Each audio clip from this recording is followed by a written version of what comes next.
Hello, this is Lamont Jackson and welcome to my YouTube video. Today we have Kathy and Larry Brayton, and this is another series of No One Fights Alone. So Kathy, if you want to tell us your story and what happened to you, we'd appreciate that. Alrighty.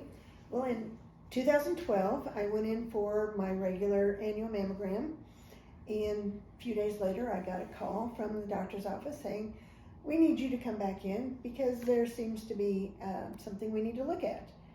And of course, that was kind of a freaky experience. Went back in, and they said that they found a small mass, and they wanted to do a biopsy.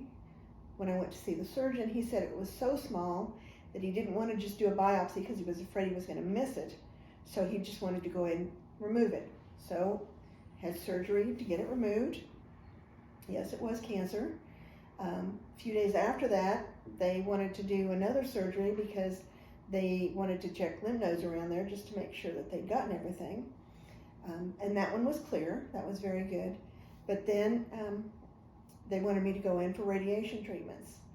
And the first day that I went over to the cancer center to meet with the oncologist, as I drove in the parking lot, it was just this feeling, butterflies and fear, and I didn't know what to expect or anything. Went in, the oncologist, actually they had a team, an oncologist, a couple nurses. They chatted with us, told us what it was going to be, and I had 4 weeks of radiation, and then they determined that everything was clear at that time, and I needed to go back and get checked on a regular basis. I took a prescription medicine every day for 5 years. Each year when I had a mammogram again, it was that butterfly feeling, waiting for the results, hoping that everything was clear again, and it was. And every year since then, fortunately, it has been clear. After the 5 years, I didn't even have to take the medication again. And so when I saw the oncologist, when he told me that, he said I was released from them, and hopefully he wouldn't see me again. So it was a great relief. I will say I felt really guilty, unfortunately, because mine was so minor. I knew somebody at the time who was going through a horrible time with a stage 4. Since then I've known several other people, same thing, and we've lost several friends that way.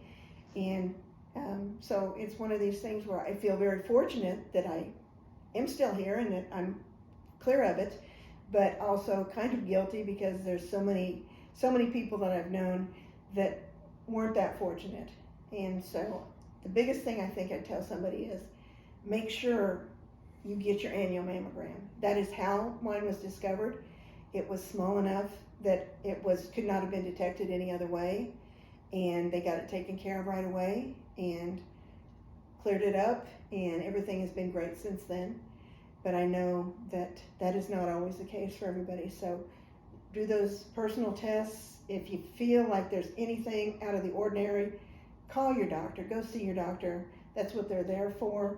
We want to make sure that everybody stays healthy and stays with us. And so just make sure that you take care of yourself and do the testing that you need. I know there's many other tests that people need.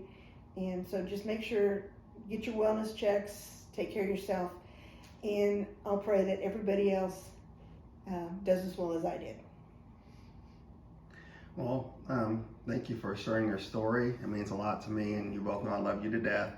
I'm glad you're cancer-free, but once again, no one fights alone, and hopefully we'll get rid of this horrible disease. Oh, I hope so. So thank you so much. Love you guys. Thank you, Lamont.